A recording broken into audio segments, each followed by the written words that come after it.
Good evening, everyone. Thank you for joining us for our Holodomor Hot Off the Press webinar tonight, which highlights recently published historical fiction about the Holodomor. My name is Anastasia Ujanovic. I'm an associate professor in the Department of English at the University of Florida, and I work primarily in comparative children's literature, comics, and visual studies, with a focus on how works of popular culture depict intergenerational memory and trauma. I'm the editor of Image Text, Interdisciplinary Comic Studies at the University of Florida, and the book reviews co-editor of The Lion and the Unicorn, published by Johns Hopkins University Press. My first book, Second Generation Memory in Contemporary Children's Literature, Ghost Images, received the Children's Literature Association Book Award in 2015.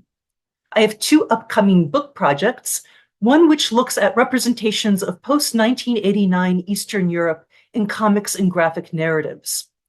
And for the spring semester of 2025, I'll be moving to Poland, where I'll be a Fulbright scholar at the University of Wrocław. So now I'd like to say a word about REC education under the direction of Valentina Coreliu and Assistant Director Sofia Isauriu, who organized this new webinar series. REC Education is the education side of HOLODOMOR Research and Education Consortium, or REC, which promotes the research, study, teaching, and understanding of the Holodomor, the famine genocide in Ukraine of 1932 to 1933. REC had its 10th anniversary last year.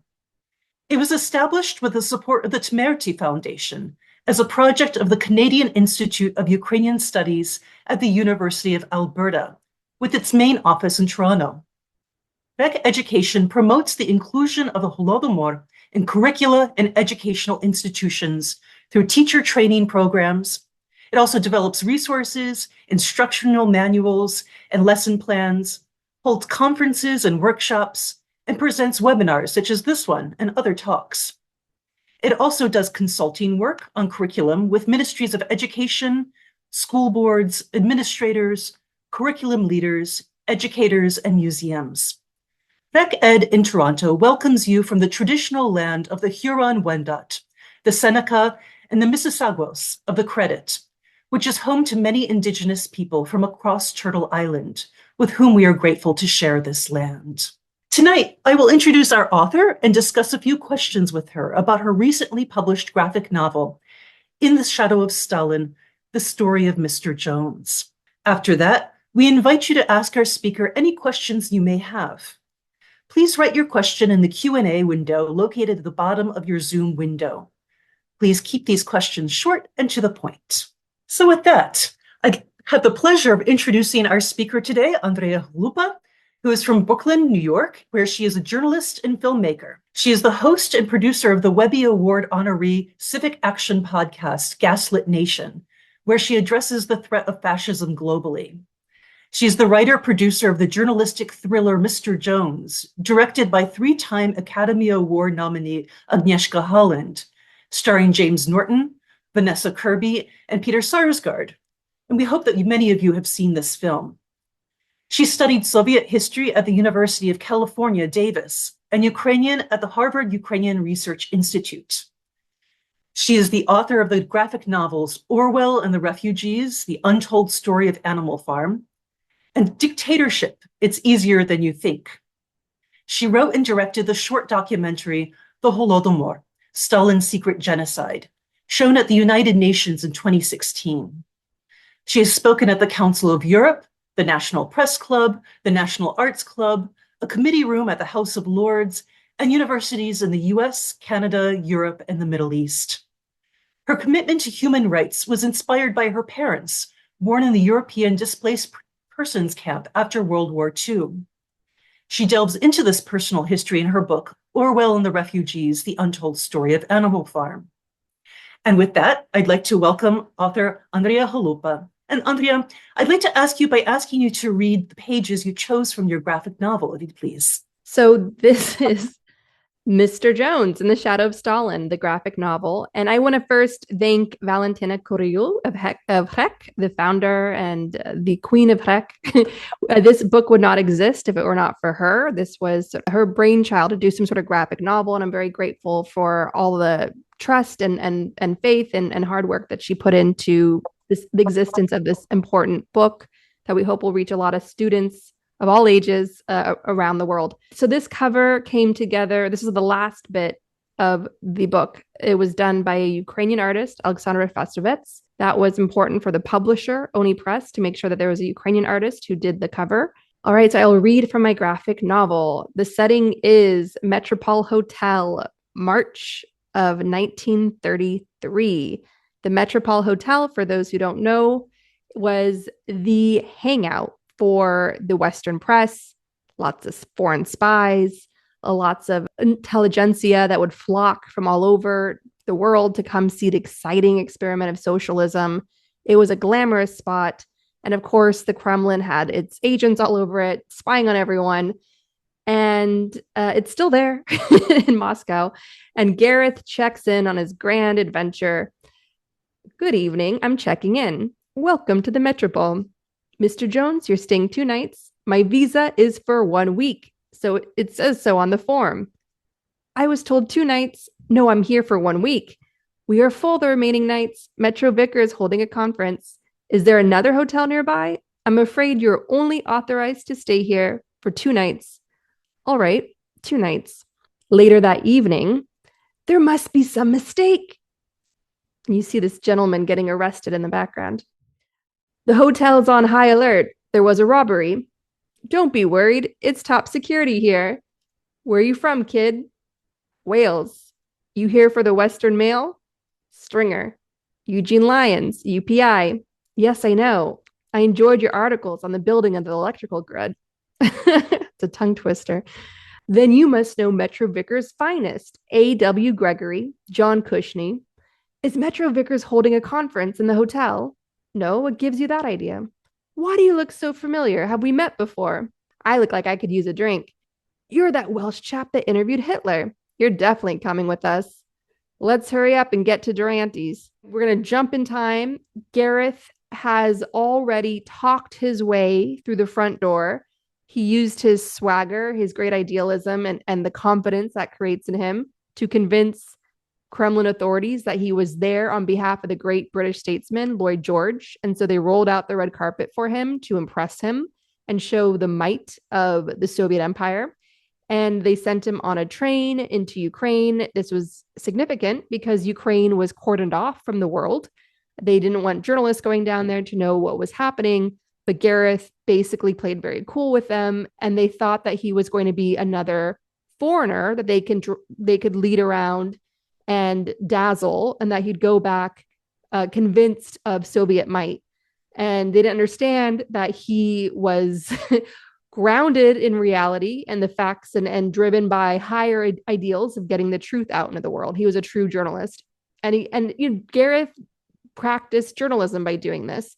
60 Minutes has done all sorts of, for instance, has done all sorts of journalism where they, I wouldn't say trick, but they try to get sources on the record using all sorts of means. And that's what Gareth basically did here. And here he is with his Kremlin handler. And my father and mother, who went to the Soviet Union, I think in the 70s on an academic visit, said that this handler that I happened to write was a lot like the guy that was assigned to follow them around in Moscow. So the handler says, Devushka, bring us more vodka. You know, the life I have now, it's all thanks to the revolution. I have a home filled with food, real food, not that chemical stuff you eat in England. And my wife, she's an incredible cook. My daughters go to the movies. They see films for free. They watch so many films, they all went to marry actors. There's one Georgian actor my younger daughter particularly likes. But that's life now. Families can live in peace, all their needs taken care of by the party. And this, we jump ahead in time, and this is taken from history. Obviously, the story of Mr. Jones had a team of historians that vetted the script, that helped tremendously with research over the years. And we had to use poetic license for the film, for the graphic novel. but the historical beats of the story are accurate to what happened. And here is a scene that was ripped directly from Gareth's diaries. When he snuck on a train deep in Ukraine, he witnessed starvation, and he was eating an orange, and he threw the peels into the dirt of the train, threw them away, and peasants, starving Ukrainians, dove for them and ate the peels out of the dirt. And that's what we're witnessing here. And this is taken directly from his diaries. And we are a bit jumping ahead in time, but not by much. Farm Field, Ukraine, train station Stalino. And when you see the brackets like that, that means he's speaking in Russian, because that's what Gareth spoke, along with French, German, Welsh. How far are we from Yusovka? Stalino. Would you sell me your coat? Bread. Do you have bread? And this is the final image of the book. And this is not in the film, but it's significant because it shows a happier side of Gareth, not his tragic, mysterious murder, which I think is important. Nigel Coley, his great nephew, who along with Gareth's niece, Cyril Coley, were doing the lion's share of getting his story to the wider public. They kept a website. They wrote a book together. Cyril followed it up with the second book on Gareth's mysterious murder. One thing that Nigel showed me was a diary that Gareth began after his big adventure in Ukraine, which cost him his career and almost his life at that time. What Nigel Coley showed me was a diary called something like Gareth began the diary page as something like the title was Around the World Fact-Finding Tour. And the pages were empty. So he never got a chance to fill it. But that sort of adventure, that sense of adventure of this unwritten book yet still in him. And that's what I wanted to capture here with this image. Thank you very much for that overview. And the sequences that you've just read and performed depict the great risk that Gareth Jones took to travel to the Soviet Union and to Ukraine specifically in order to expose the famine. Could you tell us a little bit more about Gareth Jones for those who might just not be as familiar with his life, and how you became interested in his story, how you started to research his story? Gareth Jones, if you go back to that page where he's asking for directions and saying Husovka, Stalino, he's asking for directions from the train station. That Husovka is significant because that's how Gareth ended up a hero of Ukraine. He grew up in a port city in Wales, Barry, Wales. I visited his childhood home. From his childhood bedroom, he could see the sea stretched out before him. He could walk down to the docks and see all the ships from sailors around the world. So that's a dream childhood, to have that sense of like a giant runway that he could just fly and take off of, like, right in his own backyard. And so he was somebody that had big dreams of seeing the world. The sort of hero in his life that facilitated that was his mother, who as a young woman broke with convention herself by being a young governess, English teacher for the great Welsh industrialist John Hughes, who founded Donetsk, which was Husovka. And so Gareth grew up with her stories of living on the edge of the earth. And so for Gareth Jones, Ukraine was mom. And so he had been there 3 times and he had a lot of affection for the country. He was not blindly obedient to all things Ukrainian. Like, he was pretty critical, hyper vigilant of what he saw as Ukraine nationalism. It was a time of rising nationalism around the world, like today, but he felt a sense of affection, very much so, for that country, and felt an obligation. And when he came out with his famine reporting, it was just so meticulous. And that's how he was described. I want to make clear to everyone that this was a young man that lived a life that most would dream of. Like, he was in the front seat of watching history unfold. He was brilliant at Cambridge, learning all these different languages. He took an assignment in New York City for a powerhouse publicist, and he would wander up to Harlem, to the Black churches, watch these women singing Black spirituals, and he would go to the shanty towns of the Great Depression, witness the famine of the Great Depression in America. He wandered onto the lawn of the White House and photobombed a portrait with President Hoover that was being taken at the White House. He had a sense of humor, and he talked his way. He used his charm.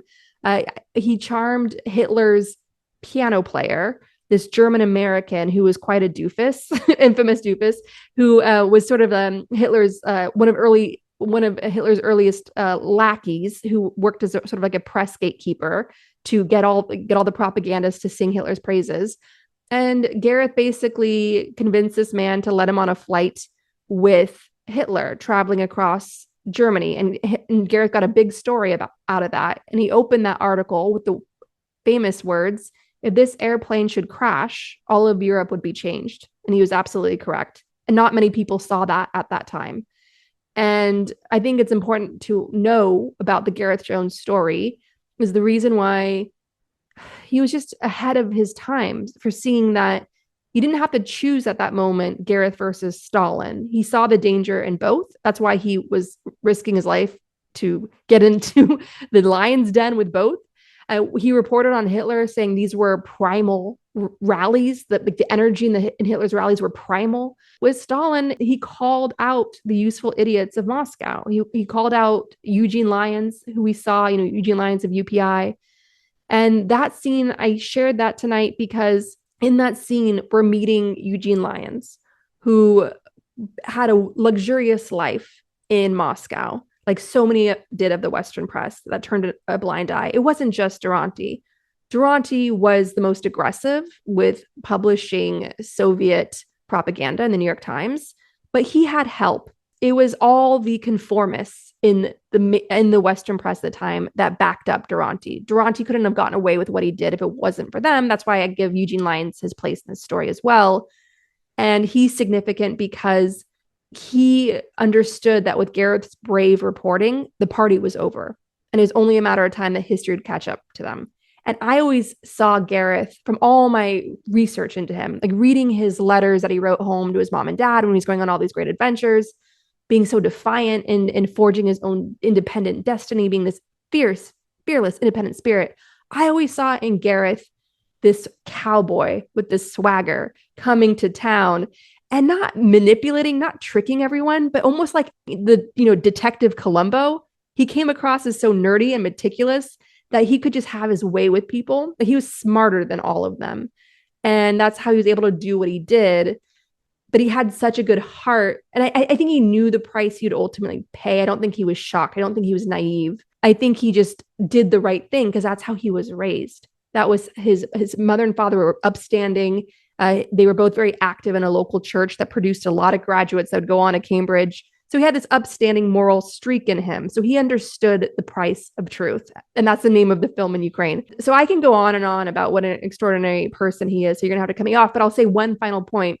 Eugene Lyons is significant in this story because he would write a tell-all to clear his conscience and to cash in on the fact that the tide was sort of turning. Gareth's reporting was giving courage to others to come forward. He wrote a book called Assignment in Utopia, and there's a brilliant, chilling chapter in that book called The Western Press Conceals a Famine. And in it, he describes how all the fancy journalists of the day were gathered together in a suite in the Metropole Hotel, which we saw. They brokered a deal with the chief Soviet censor to go back to their articles and write that Gareth Jones is lying. And in exchange, they'd get access to the big, scandalous story of the Kremlin taking hostage 6 British engineers, who you also met in that scene. And that's what the Kremlin does today.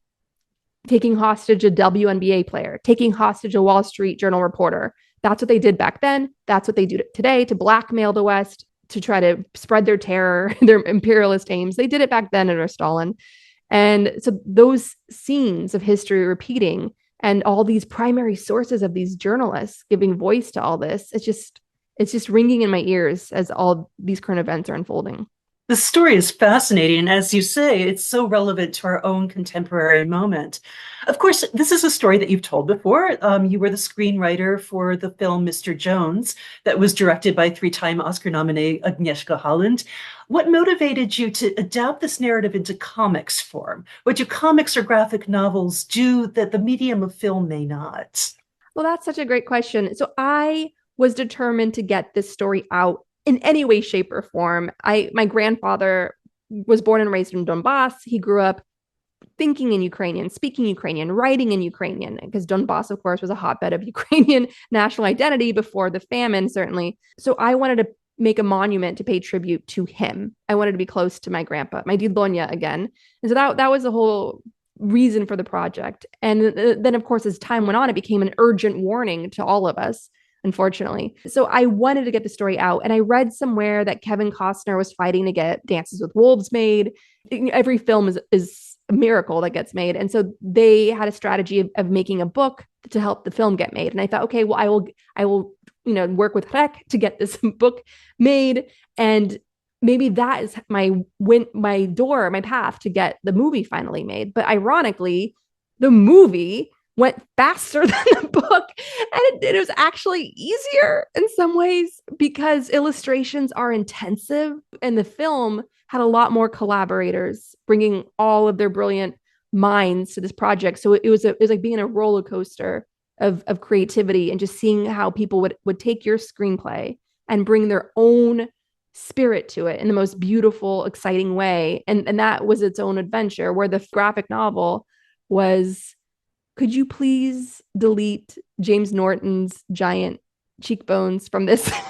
Like, I don't, we're trying to make a project that's different from the film now. Like, because James Norton's classic cheekbones kept appearing throughout the pages. I was like, I don't know if I have the rights to James Norton's cheekbones, so you have to delete those. And plus, it was lonelier. I think one thing that filmmaking taught me, as somebody that I always thought of myself as a control freak, I love collaboration. I love the creative process, and just having a tiny few collaborators on the graphic novel felt lonelier compared to the messy, crazy, loud family of filmmaking. And on that note, you had mentioned collaborators, and I was wondering if you could speak a little bit more about the process in which you worked with Ivan Rodriguez, who is the artist that you commissioned. How did you work together in order to establish a vision of the story and a characterization of Jones and the other historical figures? Yeah, well, so all the years I was developing Gareth Jones as a film, I was chasing after all my artist friends, many visual artist friends, to read the screenplay. And they all came back with brilliant edits and just expanded my mind into the visual arts. So I was very early working with a friend initially on the graphic novel. He went through some life changes and dropped out of the project.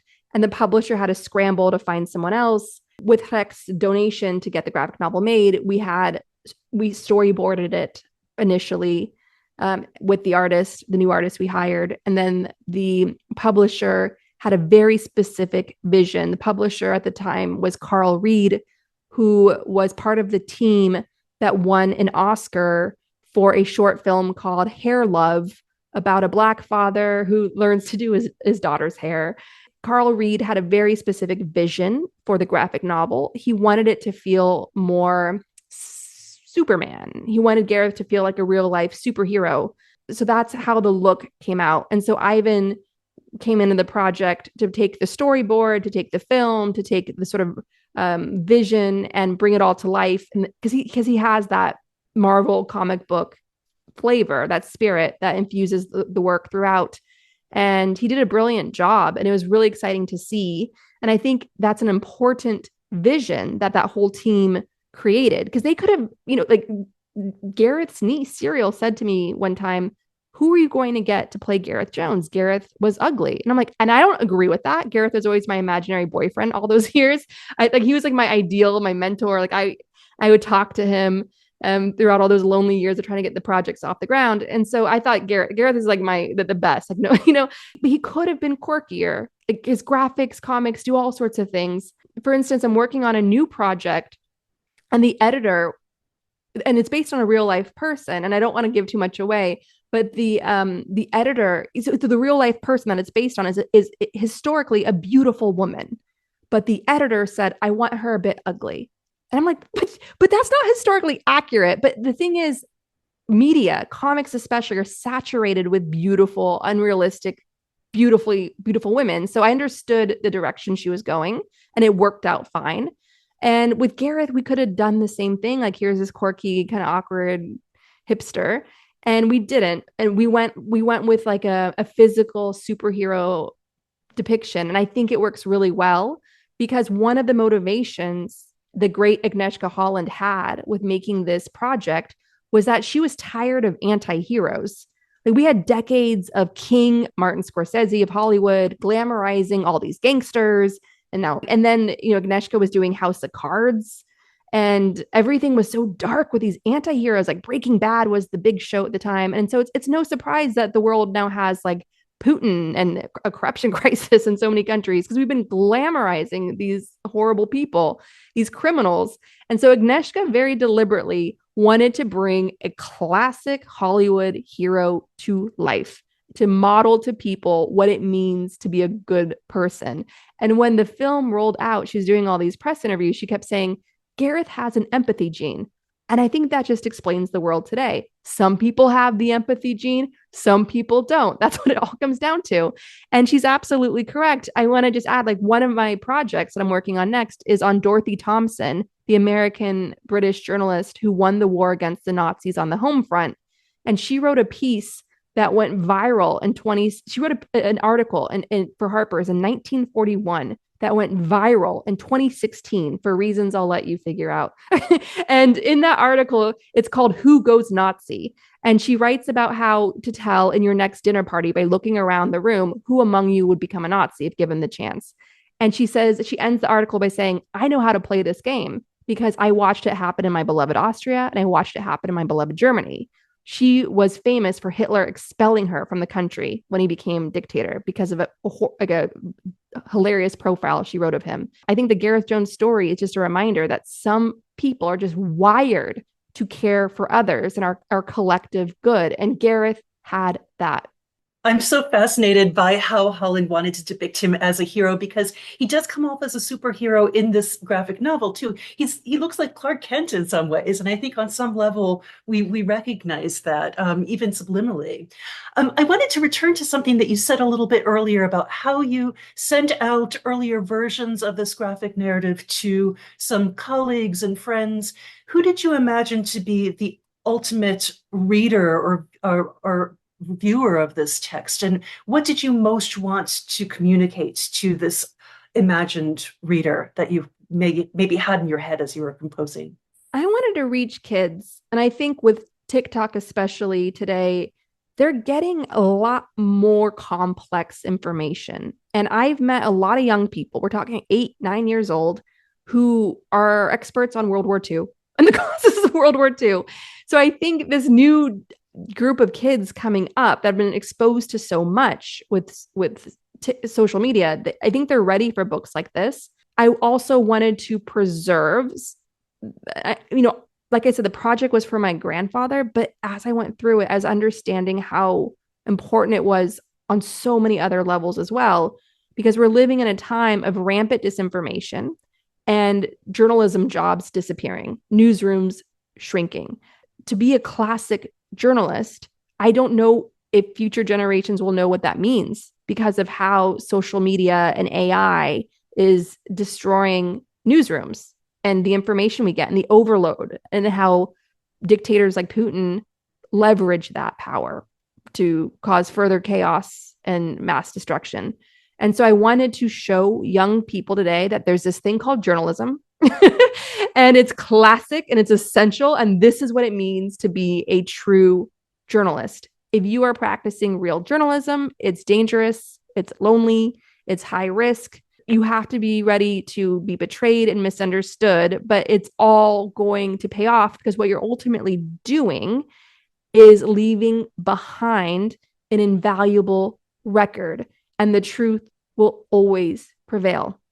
And as you're depicting journalism and Jones's own career as a journalist, I was struck by the way that you structured the narrative so that in the beginning, as in the slides that you shared with us, takes place mostly in Moscow, and it's only in the very center of the narrative that Jones actually goes to Ukraine. And I was wondering if you could tell us a little bit about how you structured the narrative itself, perhaps how you worked with Rodriguez in doing so as well. It was more about following the film because I launched this project with Hrek before there was a film. And one of the many motivations was the sense of relief that whatever Agnieszka did to my script, at least there would be an audience that could read my screenplay as I intended it. It's very hard to work on a script that long and then give it away to others to do what they want with it. But that's what I had to do. And I was very heartened that she and I had some brain chemistry together, that we were like mind meld, and that her final vision was very close to what I had given her. And but it was nice to have a graphic novel out there that is the shooting script, that has deleted scenes from the film that we couldn't fit into 2 hours, or the film would have been 3 hours. And so, and also her genius from her decision that she made on set obviously shaped, and as well as the actors, Vanessa Kirby and James Norton and Peter Sarsgaard, they all, even the actor that played Eugene Lyons of UPI, they all shaped the script. We had a very democratic set where the best ideas won. We had, thanks to the Temerty Foundation, that were our executive producers that saved the project. They had no script notes. They had no script notes other than go get them. And we did.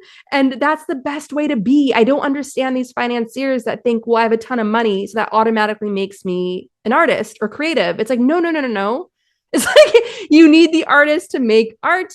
And so I basically had a screenplay and I gave it to Ivan and I said, do what you want to do. Here's some storyboards that we did. Just make sure it doesn't look like the actors. And that's all. And like he just had his way with it. And the editors came in and I came in, and a wonderful friend in Copenhagen, who is a comics editor for a beautiful, esteemed publisher there. I forget the name.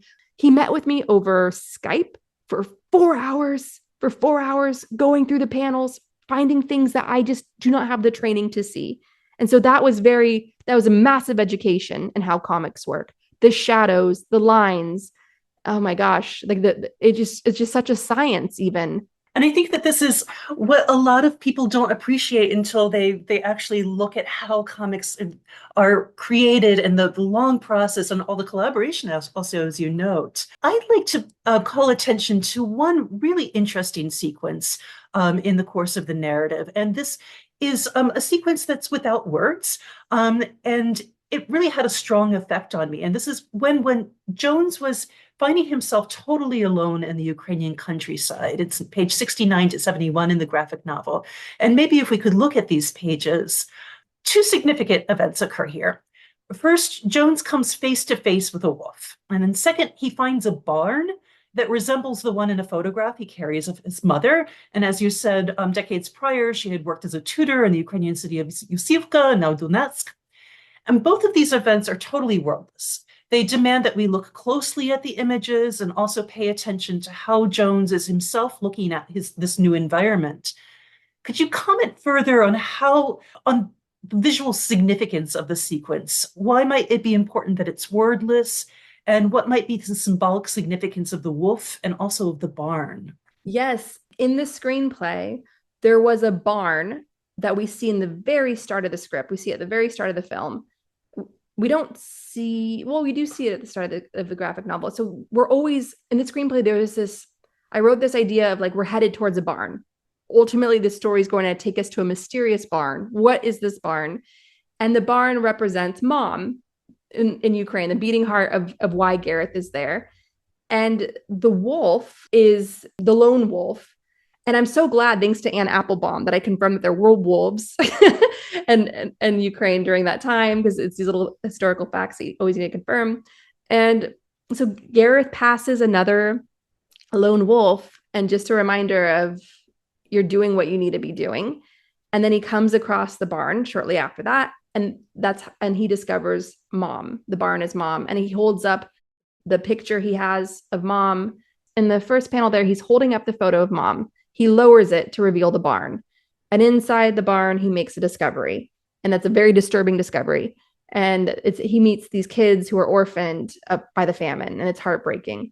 And that's one of the most indelible scenes of the film. I'm so glad I kept this scene in the film, because now Ukrainians on social media are creating videos where they hold up photos to show what parts of Ukraine used to look like, and then they lower them to shock the audience with, now this is destroyed now. And it's just, again, history repeating. This is probably my favorite in all of the book and the film. This is inspired by a trip to Ukraine in 2015 where some friends took me to their dacha, which was just a cow tethered to a tree in a field. And it was in Poltava. And at night, in the middle of Ukraine at that time in 2015, you could just see a blanket of stars in the sky. It looked like a giant whale was passing over you. It just, the whole sky looked gray, silver belly of the whale with all those stars. And I'd never seen a sky like that in my entire life. And I remember thinking, this is what the sky looked like during the Holodomor when they felt abandoned by the world. At least they could look up to the stars and have God. There's sort of like this cathedral light of nature is still with them, keeping them company in these horrible, final hours. And that sky made it into the film, made it into the book. And I kept telling the illustrator, more sky, more stars. It needs to be very brilliant. And he did the best he could to make it look realistic. We show Gareth in hiding from the wolves from up in the tree and eating bark to keep himself going, because I obviously the real Gareth Jones, he victims of the famine would share what they had with him. He had his own bread and things, and eating bark became a sort of a composite character, a symbol of what these people had left in the world, nature. And he leaves a piece of bark for Durante at the end of the story. Like, put this next to your Pulitzer. This is all the people have left to eat. I'm glad that you mentioned Durante, because my next question was actually about him. Two important characters in this narrative are the real life Walter Durante, the New York Times journalist who infamously denied the famine in Ukraine, and his protege, Ada Brooks, who's a fictional character. Mm-hmm. So how does the inclusion of these two figures give readers insight into Gareth Jones's investigation of Holodomor? So Walter Durante was the social ringleader. Whatever he said was the gospel. He was nicknamed our man in Moscow. And Ada Brooks represented initially my frustration as a young woman in the industry, a very misogynistic industry. This is before Harvey Weinstein got caught. She was sort of like this no nonsense, fast talking young woman that could see through Durante's nonsense and tips off Gareth in her own way. Vanessa Kirby came on the project. She and Agnieszka Holland had a different vision for Ada Brooks, where that they wanted Ada Brooks to represent the heartache, the struggle of the true believer, because Agnieszka, who was born in Soviet-occupied Poland, knew those people extremely well. They're in her family, they're in her friendship circles, people that couldn't let go of the dream of the Soviet Union, and they couldn't see the nightmare in front of their faces. And so they wanted Ada to be that struggle. And so I rewrote Ada to be more struggling with, Gareth says to her, open your eyes. Like, do you think these people are a human sacrifice for what?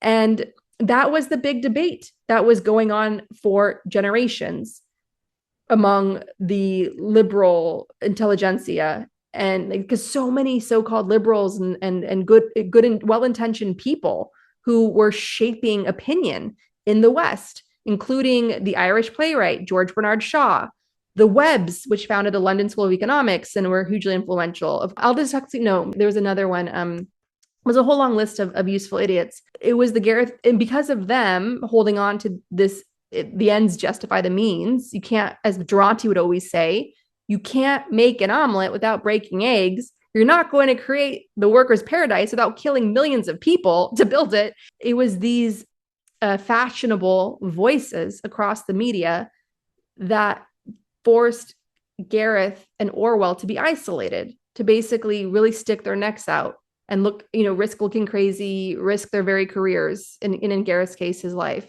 And what strikes me, especially in some of those early sequences, is just these lavish lives that these reporters were living and these Westerners were living, even as people were starving in Ukraine. So I have so many more questions, but I'd like to open this up to our audience. I'm sure that many of our audience members have questions for you as well. We have a question here. The graphic novel opens as a story within a story of Orwell writing Animal Farm with Eugene Lyon's apology book lying on his desk. And so much of this narrative refers to stories, journalistic stories, truth-telling stories, denial stories, etc. Why do you open your graphic novel this way, with a story within the story? Because of what I just said about Orwell and Gareth, and Orwell himself risked his life. He was almost hunted down and killed by Stalinists fighting in the Spanish Civil War, and so was his wife. They're on their honeymoon there, fighting fascism. And Orwell's big book in Spain, Homage to Catalonia, was the first to really expose what Stalin was doing in Spain. So I think for me, it was this feeling of the truth tellers trying to find each other across space and time and piecing together the truth that way and ensuring the truth prevails. And I felt a lot of kinship with that. Orwell literally did that. I went to the Orwell archives, dug through them. George Orwell shared a literary agent with Gareth Jones. They're roughly the same age. They were both friends with Malcolm Muggeridge, who was another voice that spoke out against the famine.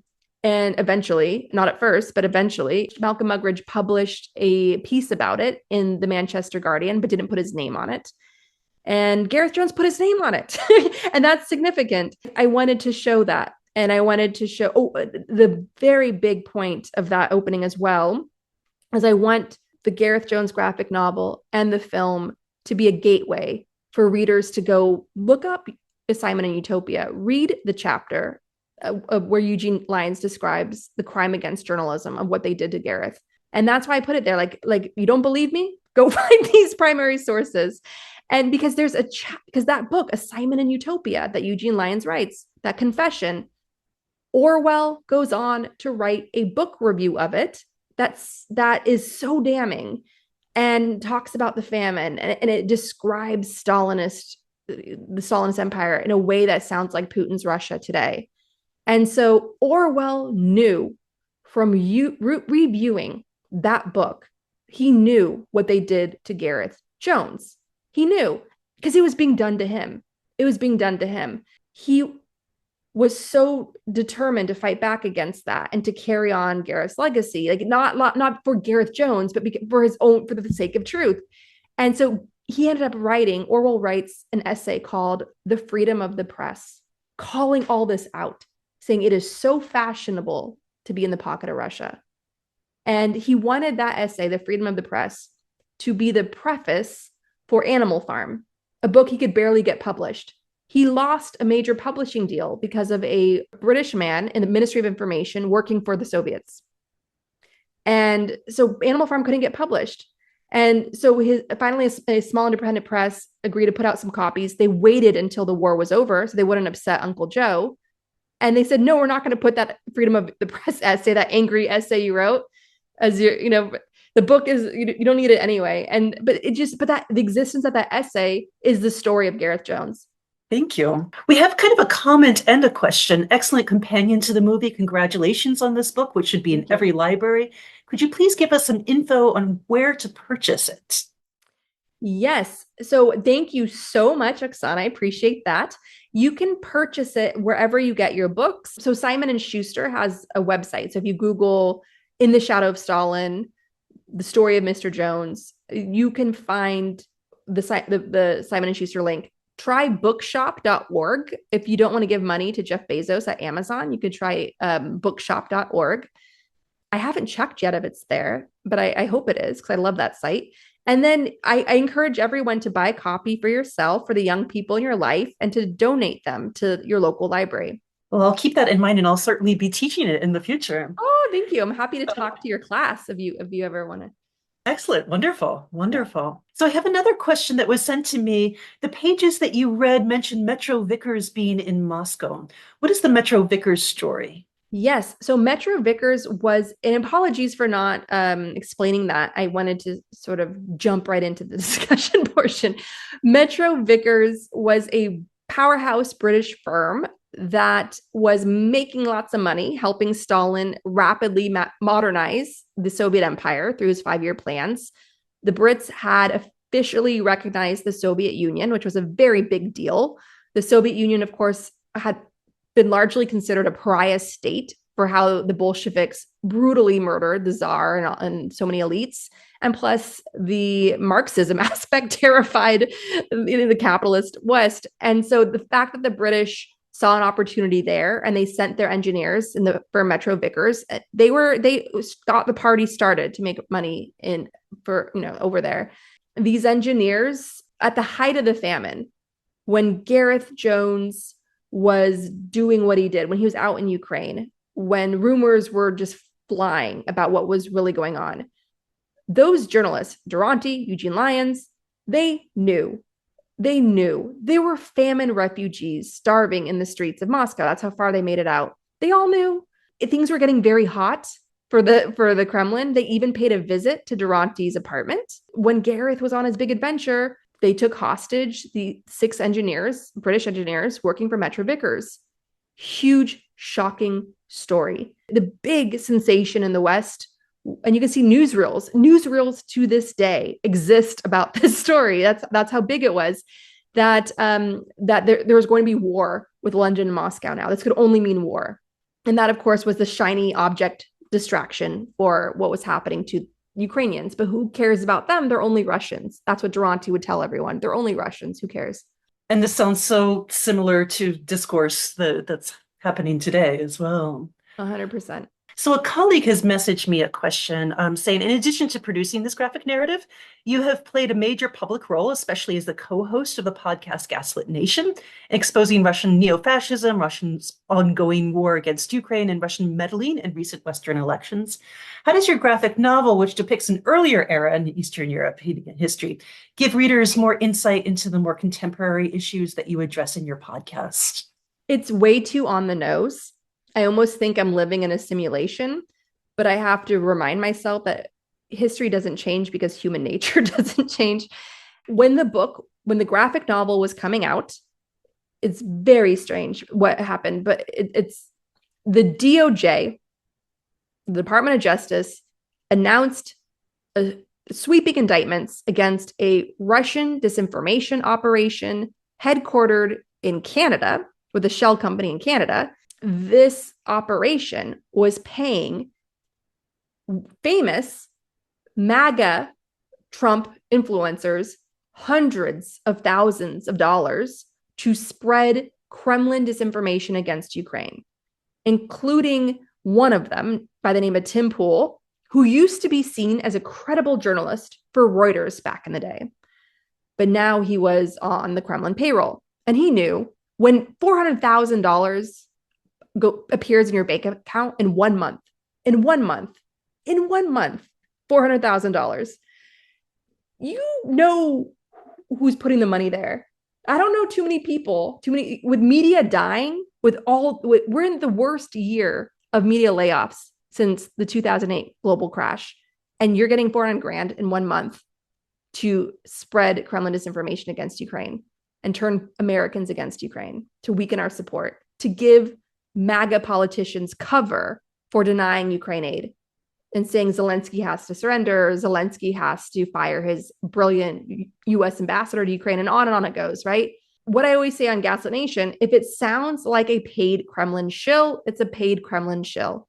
Because I know from Mr. Jones, that the people that sounded like they were on the Kremlin payroll were on the Kremlin payroll. Durante lived a luxurious life, and he had all sorts of fame and power and influence. And it was because of his access to the regime. Stalin granted him 2 sit-down interviews, which was extremely rare, and that made him famous. Yes, and sadly, just very recent events within the past few days place this into starker relief. And I'd like to thank you again for this fascinating presentation and this wonderful conversation. I very much urge all of our viewers to pick up this graphic narrative if you haven't already. So thank you again, Andrea Chalupa, most especially for joining us and sharing your creative process with us. I'd like to thank our web techs, Claire Peters and Grant Wong, for the amazing job that you do. And thanks to Sofia Isario for organizing and coordinating these webinars. Thank you, Sophia. So once again, I'd like to extend our thanks to Andrea Chalupa for her novel In the Shadow of Stalin, The Story of Mr. Jones, and for talking with us today. Congratulations for this fabulous job. It's been such a pleasure. Thank you, Andrea. Thank you. And thank you also to everyone who's joined us tonight. For additional information about the Holodomor and to view all the REC Education webinar recordings, please visit the REC Education website. That's education.holodomor.ca. There are plenty of resources and teaching materials for classroom use there. If you don't have it already, please download our annual pamphlet that is full of links and information and can be used for Holodomor Memorial Day in schools, which is on the 22nd of November this year, or the fourth Friday in November. If you're looking for a text to help teach the Holodomor, you will see information about Valentina Coreliu's recent published book, The Historian's Craft Lesson on Human Rights and the Holodomor. Please also consider applying for the annual REC Educator Award for Holodomor Lesson Plan Development.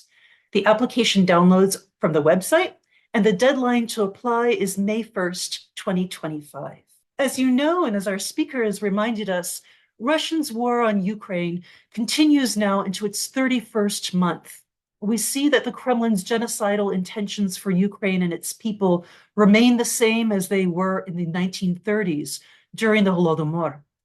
They were openly proclaimed by Putin even before the invasion of Ukraine, in which he stated his aims to eradicate Ukrainian identity and Ukraine as a state and a country. The Russian war on Ukraine today demonstrates the relevance of studying the Holodomor to better understand current events. We are grateful to all the authors who have spoken to us in our webinars and who continue writing novels about the Holodomor, for your creativity and skills, and for bringing awareness of it to today's youth. Thank you and good night. Slava Ukraini. With this, we shall end our webinar today. Thank you all for participating and for your interest in the Holodomor.